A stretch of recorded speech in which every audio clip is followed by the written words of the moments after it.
सजयति हरिवंशचन्द्रनामोच्चार वर्धित सदा सुबुद्धि रसिक अनन्य प्रधान सतो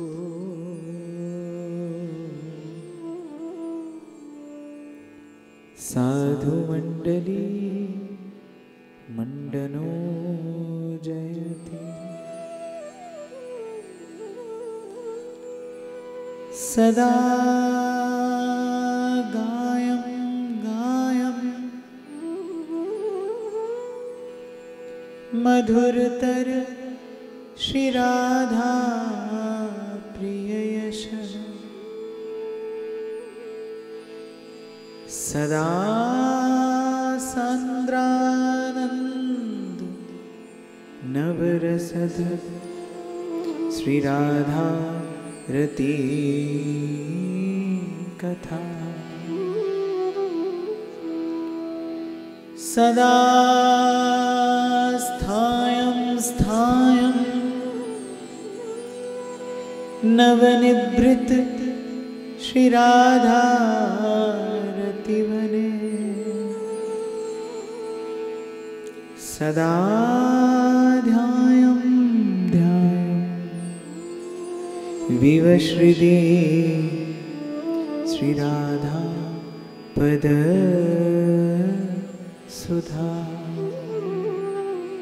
श्री राधा वल्लभो जयते श्री हित हरिवंश चंद्रो जयते श्री वृंदावन धामो विजयते सर्वभक्त चरण कमलेभ्यो विजयते तरा।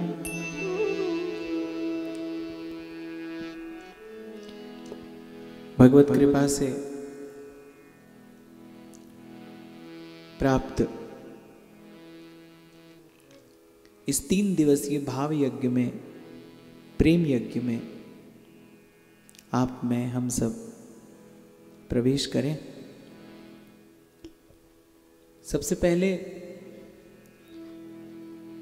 हृदय से प्रभु के प्रति कृतज्ञता अभिव्यक्त करते हुए, अपने अपने गुरु चरणों का स्मरण करते हुए, क्योंकि संत समागम हरि कथा तुलसी दुर्लभ दोए, ये प्रसाद, ये प्रसन्नता के क्षण, क्योंकि मेरी दृष्टि में यदि कहीं वस्तुतः जीवन निर्माण होता है, कहीं आप और मैं एक सार्थक यात्रा के हेतु 2 पग आगे बढ़ा पाते हैं, कभी आप और मैं सत्य के निकट पहुंचने का प्रयास या चेष्टा करते हैं, तो वो साधु की सन्निधि ही है, वो सत्संग ही है। और ये क्षण जीवन में गुरुजनों की प्रसन्नता से, उनके अनुग्रह से प्राप्त होते हैं। जीव को जब कृपा दृष्टि से देखते हैं भगवान, संत विशुद्ध मिलहि परते ही राम कृपा कर चितवत जेहि, तो निश्चित रूप से आप पर, मुझ पर वो अनुग्रह पूर्ण दृष्टिपात हुआ होगा। तो आपको और मुझे जीवन में ये कुछ क्षण मिले जहाँ आत्मचिंतन किया जा सके, आत्म कल्याण के लिए प्रयास किया जा सके, जहाँ स्वयं को सत्संकल्प के, सद्भाव के सुयोग्य बनाया जा सके। तो इस 3 दिवसीय भाव यज्ञ में आप और मैं प्रवेश करेंगे। आइए पहले कुछ क्षणों के लिए हरि नाम उच्चारण कर लीजिए। प्राण धन राधा वल्लभ प्यारो वृंदावन, युगल प्रेम घन प्रिय सखी जन। प्राण धन राधा वल्लभ प्यारो वृंदावन, युगल प्रेम सखी जीवन धन राधा प्यारो वृंदावन युगल प्रेम प्रिय सखी जन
धन राधा प्यारो वृंदावन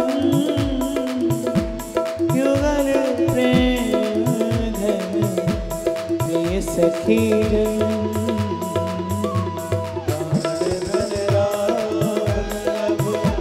प्यारो वृंदावन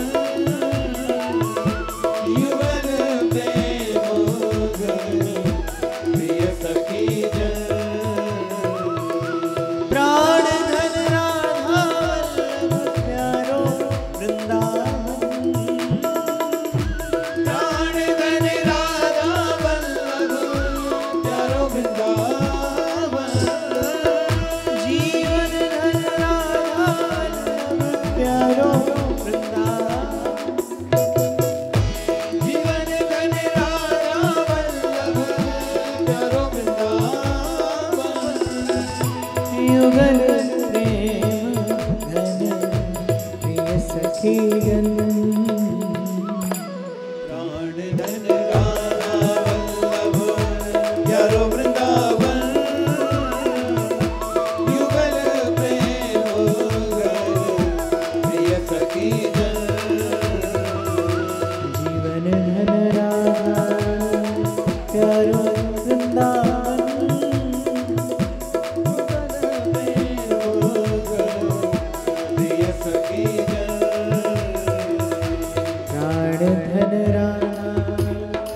प्यारो वृंदावन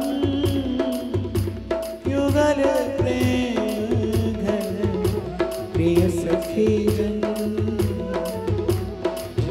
धन राधा वल्लभ प्यारो वृंदावन युगल प्रेम घन प्रिय सखी जन। श्री सद्गुरु चरणारविंदो जयति।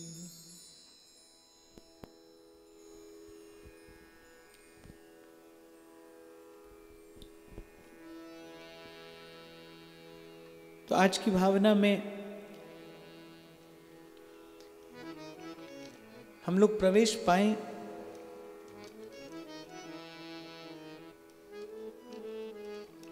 क्योंकि पहली बार मेरा इस नगर में आगमन हुआ है, अवसर मिला है आप लोगों के संग बैठकर चर्चा करने का।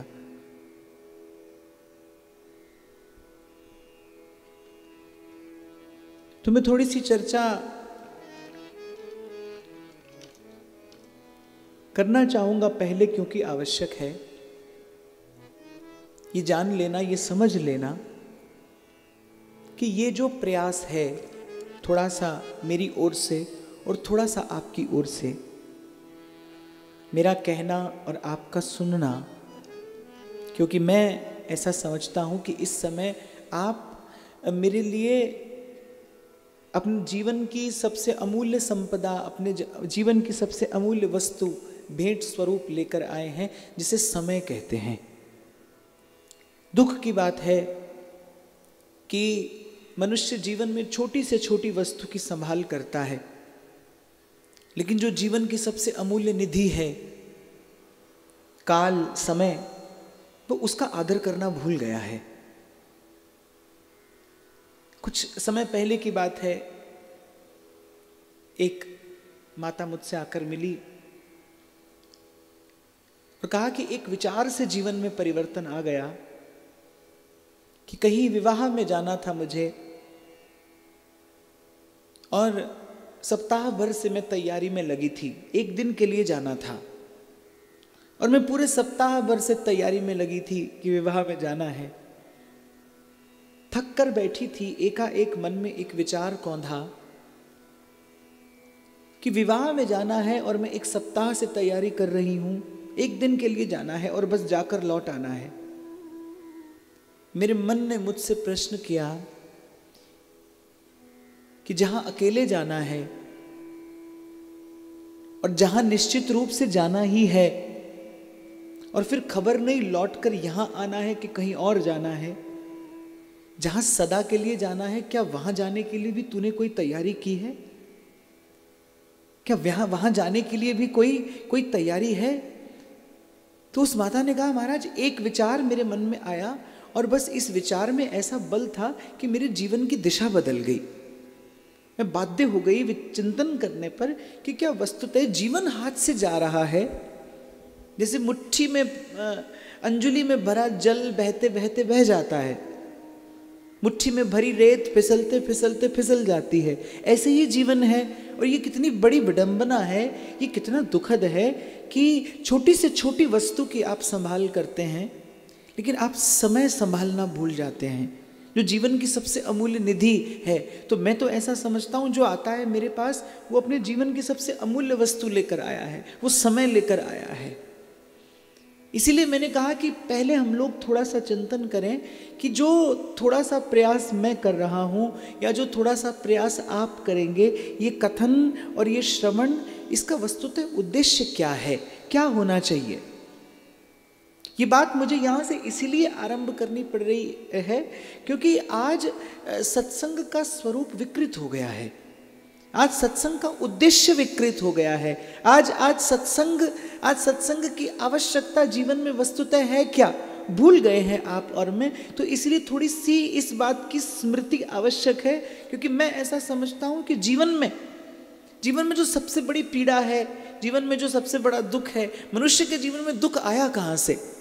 मैं तो कई बार व्यासपीठ से प्रश्न करता हूँ कि आप इतने लोग यहाँ बैठे हैं, अगर मैं कभी किसी से पूछूं कि क्या आपने कभी किसी ने दुख पाने के लिए प्रयास किया, तो आप कहेंगे नहीं। आप में से कभी किसी ने जीवन में दुख को पाने का प्रयास नहीं किया होगा, पर जीवन में तो दुख बना ही रहा, बराबर आता रहा। सुख तो मृग मरीचिका सा रहा, सुख तो मृग तृष्णा सा रहा। सुख का तो बहुत चिंतन किया, लेकिन सुख तो खबर नहीं हाथ आया कि नहीं आया। लेकिन दुख जिसे पाने का कोई प्रयास किसी ने कभी नहीं किया होगा, कोई चेष्टा कभी किसी ने नहीं की, वो दुख तो बराबर जीवन में आता रहा है और बना ही रहा, और तब तक बना रहेगा जब तक भूल सुधार न हो जाए, तब तक बना ही रहेगा। तो दुख पाने का प्रयास नहीं किया, फिर भी दुख आया, अर्थात कहीं ना कहीं भूल हुई है आपसे और हमसे। देखो, प्रयास किया आपने सुख पाने के लिए, आया दुख। दो ही बातें हैं, या तो आपसे करने में त्रुटि हो गई या फिर भगवान के दरबार में अन्याय होगा। दो ही तो बातें हैं। आपने ठीक किया, आपको गलत परिणाम मिला, या तो आपसे ठीक हुआ नहीं, या तो आपसे प्रयास ठीक से नहीं हुआ, या फिर फल देने वाले ने आपके साथ न्याय नहीं किया। और थोड़ा निकट जाकर देखो तो यही प्रतीत होता है कि भरोसा रख दरबारे इलाही का बंदे, वहाँ देर भी नहीं होती और अंधेर भी नहीं होता। अगर भूल हुई होगी तो कहीं आपसे और मुझसे ही हुई होगी। और ये जो कथन और श्रवण है, ये जीवन में हो रही उस भूल को सुधार करने का प्रयास ही है, बस इसके अतिरिक्त और कुछ नहीं। ना तो ये कोई मनोरंजन का साधन है। बड़ी दुख की बात है कि व्यासपीठ, जहाँ से जीवन का निर्माण होता है, कभी मैं पूर्व में पुराणों का दर्शन करता हूँ, कभी इतिहास पर दृष्टिपात करता हूँ, तो मैं देखता हूँ कि जीवन बड़ा सुनियोजित चलता था। क्यों? क्योंकि जीवन संत की सन्निधि में आगे बढ़ता था, जीवन गुरुजनों के अनुशासन में आगे बढ़ता था। जब से आपको और मुझे रोग लगा स्वतंत्र हो जाने का, और आपको एक बात मैं निवेदन कर दूं, स्वतंत्रता और उच्छृंखलता वो दोनों दूर से देखने में एक से लगते हैं, लेकिन उन दोनों में बड़ा भारी भेद है। उच्छृंखलता आपका पतन कराकर छोड़ती है, स्वतंत्रता जीवन को गौरव देती है, वो आपको गर्व से माथा उठाकर जीने का अवसर देती है। दोनों दूर से देखने में एक से प्रतीत होते हैं, पर निकट जाकर देखिए दोनों में बड़ा भारी भेद है। स्वतंत्रता का जन्म अनुशासन से होता है, अनुशासन बंधन नहीं है। कल जब मैं आया और बहन मुझे एयरपोर्ट से लेने के लिए गई, तो मुझे कह रही थी कि महाराज पहली बार आप आए हैं और थोड़ी सी कहीं किसी से कोई भूल चूक हो जाए तो आप क्षमा करना। तो मैंने कहा जब मैं पहली बार कहीं जाता हूँ तो मैं मानसिक रूप से तैयार होकर ही जाता हूँ। क्यों? क्योंकि मैं जानता हूँ आज सत्संग क्या है। थोड़ा सा गाना, थोड़ा सा बजाना और थोड़ा सा खाना, थोड़ा सा पीना और बस ऐसे ही थोड़ी देर के लिए बैठ के, हाँ इतना अवश्य कह सकते हैं कि थोड़ा सात्विक मनोरंजन है ये, बस इतना ही, थोड़ा सात्विक मनोरंजन है भाई, इससे अधिक और कुछ नहीं। और मेरे तुलसी बाबा कहते हैं, कहत सुनत दशा हृदय नहीं आवे। किस्सा कहानी से जीवन निर्माण नहीं होता। सत्संग तो भगवद अनुभूति के लिए है। जैसे घनी अंधेरी रात हो, मेघ बरसते हो और पथिक को पथ ना सूझता हो कि अगला पग कहां धरूं, घना अंधेरा, जल वृष्टि हो रही है, उस पार जाना है, पथिक को पथ नहीं सूझ रहा, तो क्या होता है, कभी कभी बिजली चमकती है, बिजली चमकती है और एक पगडंडी दिख जाती है चलने वाले को, बस उस पगडंडी पर वो पग धरता है और धीरे धीरे चलते चलते अपने गंतव्य पर पहुंच जाता है। ऐसे ही मैं समझता हूं ये जीवन है। मोह की अंधेरी घनी रात है। तुलसी बाबा कहते हैं, मोह निशा सब सोमन हारा। और इस मोह की निशा में जीव कब से सोया है। मोह की निशा है, घना अंधियारा है, विषय और वासना की कामनाओं की वृष्टि हो रही है, पथ नहीं सूझता कहां पग धरना है। ये जो सत्संग है, ये जो किसी संत की सन्निधि में आकर बैठना है, ये जो व्यासपीठ की जो सन्निधि है, यहां पर बिजली चमकती है, एक आलोक होता है एक क्षण के लिए। मैं बड़े विश्वास पूर्वक आपको ये बात इसीलिए कह सकता हूं क्योंकि जब से ये यात्रा आरंभ हुई मेरे साथ हजारों लोगों का ऐसा अनुभव रहा कि बिना पूछे जहां समाधान मिलता है, आपको प्रश्न पूछने की आवश्यकता नहीं होती। ये व्यासपीठ का बल है, ये व्यासपीठ की सामर्थ्य है। और जब मैं व्यासपीठ कहूं तो मैं अपनी बात नहीं कर रहा।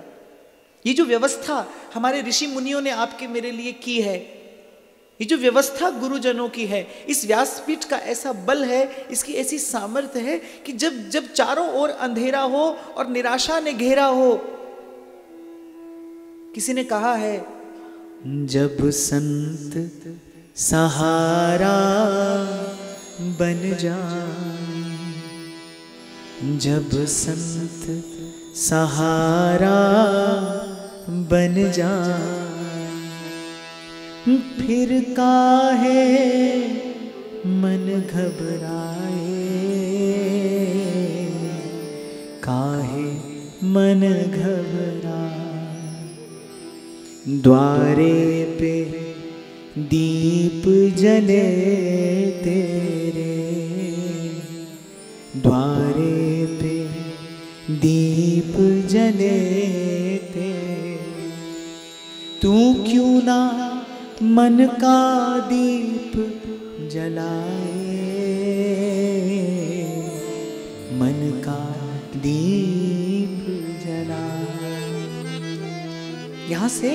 यहाँ से जीवन की जो अनंत संभावनाएं हैं, मनुष्य जीवन क्या है, अनंत संभावनाओं का नाम है। बड़ी संभावनाएं हैं यहाँ, देवता भी हुआ जा सकता है और असुर भी हुआ जा सकता है। बड़ी संभावनाओं का नाम मनुष्य का जीवन है। भोग, ऐश्वर्य, पद, प्रतिष्ठा, मान, सम्मान,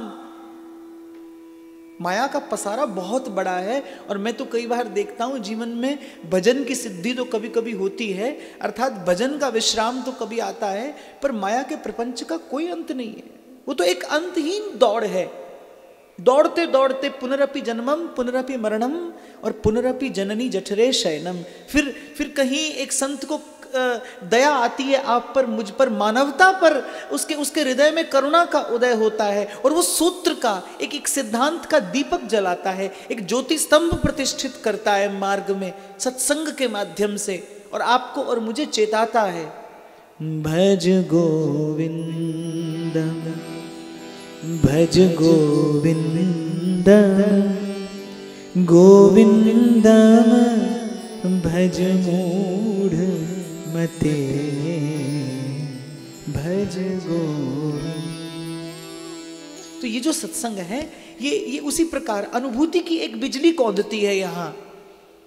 और इस घने अंधियारे में आपको और मुझे जब पथ नहीं सूझ रहा, जहां से मैंने चर्चा आरंभ की, प्रयास सुख के लिए किया और आया दुख, अर्थात जाना कहीं और चाहते थे आप और पहुंच गए कहीं और। इसका बड़ा सीधा सा एक ही तो अर्थ है कि आप ठीक मार्ग पर आगे नहीं बढ़ रहे।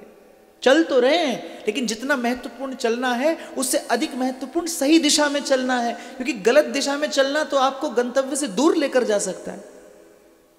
चलना महत्वपूर्ण है, लेकिन सही दिशा में चलना उससे अधिक महत्वपूर्ण है। और एक बात और जोड़ दूं इसमें, सही समय पर अपनी यात्रा आरंभ कर देना ये सबसे अधिक महत्वपूर्ण है।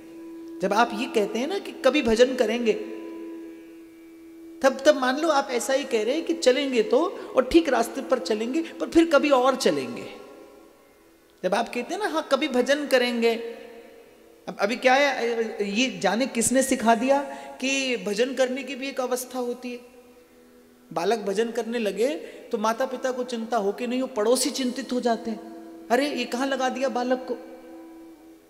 और मुझसे कोई पूछता है कि आपका उद्देश्य क्या है, तो मैं तो ये उत्तर देता हूं कि मैं एक ऐसे समाज की कल्पना कर रहा हूं, यद्यपि हो सकता है आज किसी को हास्यास्पद लगे, पर मैं समझता हूं कि माना कि अंधेरा घना है पर दीपक जलाना कब मना है। मैं एक ऐसे समाज की परिकल्पना करता हूं जहां माता पिता बच्चे को उंगली पकड़कर सत्संग में नहीं, जहां बच्चा कभी प्रेरणा का स्तोत्र बने, कभी माता पिता के लिए प्रेरणा का स्तोत्र बने। और भगवत कृपा से आप सबकी शुभकामना से मुझे बहुत सफलता मिल रही है अपनी इस मंगल कामना में। मैं जहां जहां जाता हूं वहां देखता हूं, जब देखता हूं ना कि आगे की कुछ पंक्तियां वहां बच्चे बैठे हैं, तो मुझे बड़ी सुखद अनुभूति होती है। क्यों? क्योंकि मैं केवल एक ही उद्देश्य लेकर चला था कि किसी ने वृक्ष लगाया, मैंने उसका फल खाया, तो एक बड़ा कर्तव्य हो जाता है मेरा कि किसी के लगाए वृक्ष का फल मैं खाता हूं, तो फिर मेरा भी एक कर्तव्य है, मैं भी कल किसी के लिए वृक्ष लगाऊं, कोई आए और उसका फल खाए। एक मंगल कामना से इस यात्रा का आरंभ हुआ। तो सत्संग में कहीं ना कहीं पथ सूझ जाता है। तो मैं इंदौर वासियों से ये बड़ी विनम्र प्रार्थना करूंगा कि आप, ये बड़ी पवित्र नगरी है और सत्कार्य यहाँ होते रहते हैं, महतजन यहाँ आते रहते हैं, गुरुजनों का पदार्पण यहाँ होता रहता है। पर 3 दिन के लिए आपको और मुझे जो अवसर मिला है, आप लोगों की भावना थी, आप लोगों का परिश्रम भी रहा इसमें, और ये जो एक प्रयास आपने मैंने मिलकर किया है, इसका केवल एक ही उद्देश्य है, ना तो यहाँ मनोरंजन का कोई साधन उपलब्ध कराया जाएगा। और मैं तो प्राय करके कई बार कहता हूँ कि संसार आपको सुविधा देता है पर सुख नहीं लेने देता।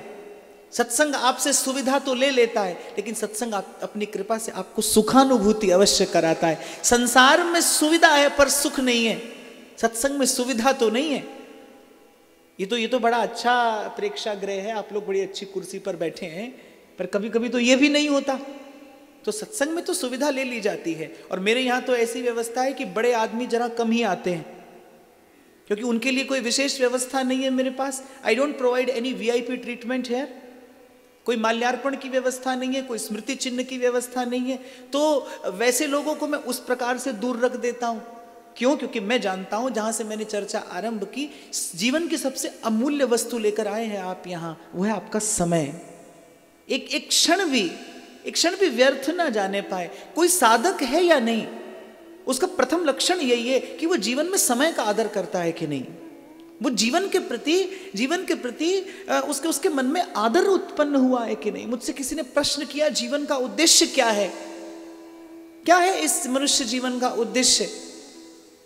तो मैंने कहा, मनुष्य जीवन के उद्देश्य को खोज लेना ही मनुष्य के जीवन का उद्देश्य है। उद्देश्य खोजिए अपना, क्या है? क्या धन हो सकता है? क्या संपत्ति हो सकती है? क्या पद प्रतिष्ठा मान सम्मान हो सकता है? अपने चारों ओर मैंने ऐसे बहुत से लोगों को देखा जिन्होंने अपने यौवन काल में सफलता के शिखर को छुआ, अकूत संपत्ति, बड़ी भारी पद प्रतिष्ठा, जय जयकार, मान्यता, लोक मान्यता। लेकिन आज किसी परिचारक के हाथ में है उनका जीवन। उनके परिवार के लोगों के पास आज उनके लिए समय नहीं है। आज उनका जीवन परिचारकों के हाथ में है। कभी कभी सोच लेते हैं वो लोग कि हमारे पास समय नहीं है तो चलो इन्हें वृद्धाश्रम में छोड़ दिया जाए। यदि ये जीवन का उद्देश्य होता तो फिर इसका अंत इतना दुखद नहीं होना चाहिए था। तो मैं तो कहता हूं, विचार करिए, आप बड़े बुद्धिमान हैं, 1 का 10 करने की विद्या जानते हैं। कैसे किया जाता है 1 का 10, ये जो जानते हैं आप लोग, तो थोड़ा विचार करिए, ढूंढिए, खोजिए, पाइए कि जीवन का उद्देश्य क्या है। क्या है जीवन की प्रसन्नता? कम से कम आपकी प्रसन्नता ऐसी तो हो जिस पर आपका नियंत्रण हो, जो आपके नियंत्रण में हो। कम से कम ऐसी प्रसन्नता तो अर्जित करिए जिस पर आपका अधिकार हो, जो आपके नियंत्रण में हो। तो मैंने कहा, भाई जीवन के उद्देश्य को खोज लेना, ढूंढ निकालिए जीवन का उद्देश्य क्या है। यही जीवन का उद्देश्य है। और जीवन के उद्देश्य को खोजने के लिए सबसे पहली बात जो आप कर सकते हैं वो है जीवन को आदर दीजिए। अपने जीवन को भी, आपके आसपास जो जीवन है, आपके घर के लोग, आपके परिवार के लोग, आपके समाज के लोग, आपके नगर के लोग, आपके राष्ट्र के लोग, और जिन ऋषि मुनियों की परंपरा में आपका मेरा जन्म हुआ है, उन्होंने तो वसुधैव कुटुंबकम कहा है कि सारी वसुधा उनका परिवार है।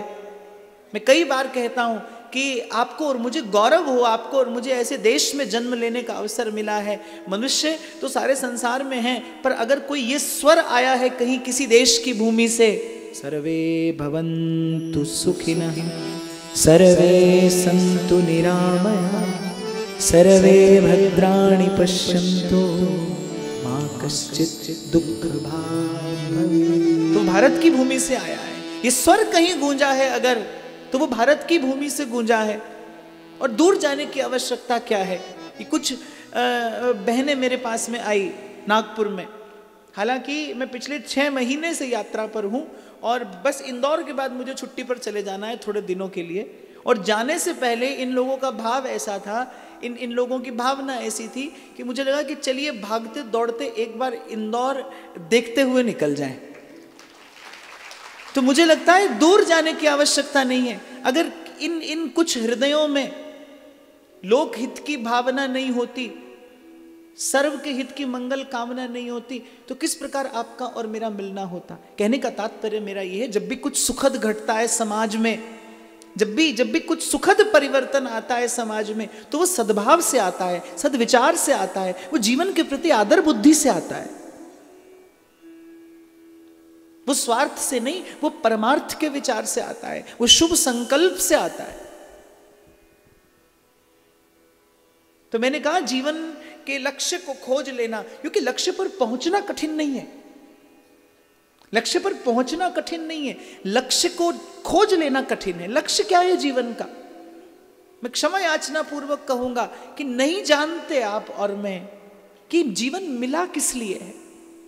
तभी अपनी जीवनी शक्ति, अपनी ऊर्जा व्यर्थ गंवाते हैं, यहां और वहां लगाते हैं। और मैंने कहा ना कि जैसे अंजलि में भरा जल बहते बहते बह जाता है, बस ऐसे ही संभलते संभलते संभलते संभलते कभी संभलेंगे, जैसे मैंने कहा ना कभी करेंगे भजन, बस ऐसे करते करते कपूर की भांति उड़ जाता है मिला हुआ जीवन, मिली हुई अवधि, मिला हुआ समय आपको।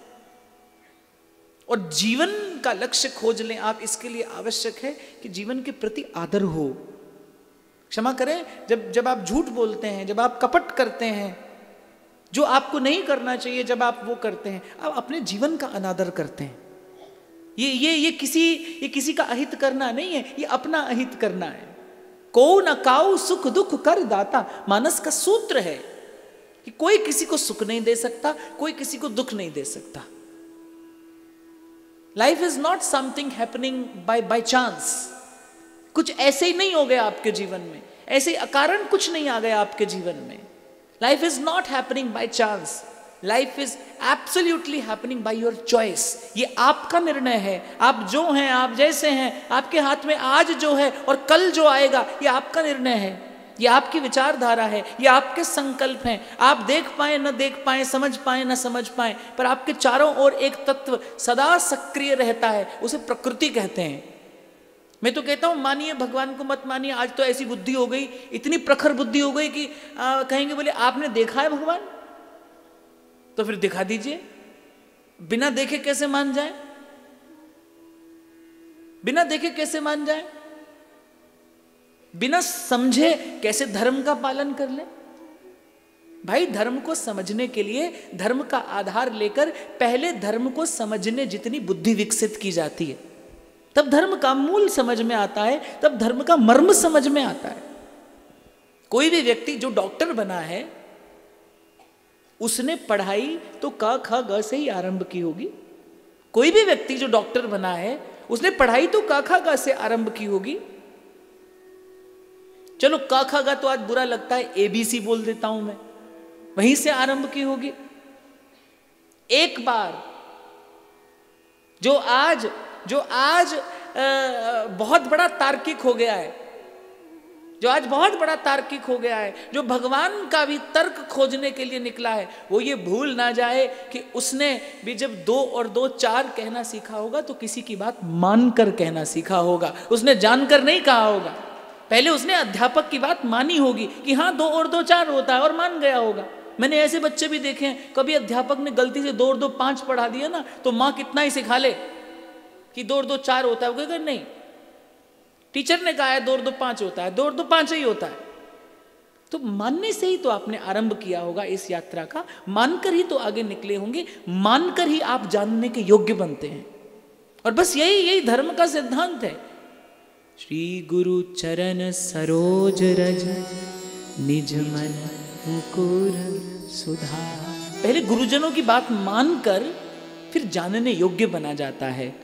यही है शिष्य से गुरु हो जाना, यही है मनमुख से सन्मुख हो जाना, यही है वो सूत्र। असतो मा सद्गमय तमसो मा ज्योतिर्गमय मृत्योर्मा अमृतम गमय। तो को न काऊ सुख दुख कर दाता। आप जो करते हैं, आप जो सोचते हैं, इसलिए अनुशासन केवल क्रिया में नहीं, अनुशासन आपके विचार में भी हो, क्योंकि इस सारे अस्तित्व को केवल आपका कर्म प्रभावित नहीं करता, आपका विचार भी प्रभावित करता है। मैं प्रमाणित करता हूं इसे, ये एक प्रेक्षागृह है, दिस इज एन ऑडिटोरियम। हो सकता है यहां पर भांति भांति के कार्यक्रम होते हों, लेकिन जब यहां पर कोई मनोरंजक कार्यक्रम होता होगा तो यहाँ का आभा मंडल कुछ और होता होगा, और जब यहाँ पर भगवत चर्चा हो रही है तो यहाँ का आभा मंडल कुछ और है। ये क्या है? ये मेरा विचार है, ये आपकी भावना है जिसने इस वातावरण को परिवर्तित किया। तो केवल आपकी क्रिया ही इस अस्तित्व को प्रभावित नहीं करती, केवल आपकी क्रिया ही आपका जीवन निर्माण नहीं करती, आपका विचार भी आपका जीवन निर्माण करता है। इस अस्तित्व में सहयोग देते हैं आप, जब आपके हृदय में सद्भाव होता है, जब आपके हृदय में शुभ संकल्प होता है। मेरे तुलसी बाबा कहते हैं, भाए को भाए अनख आलस नाम जपत मंगल दिसि दस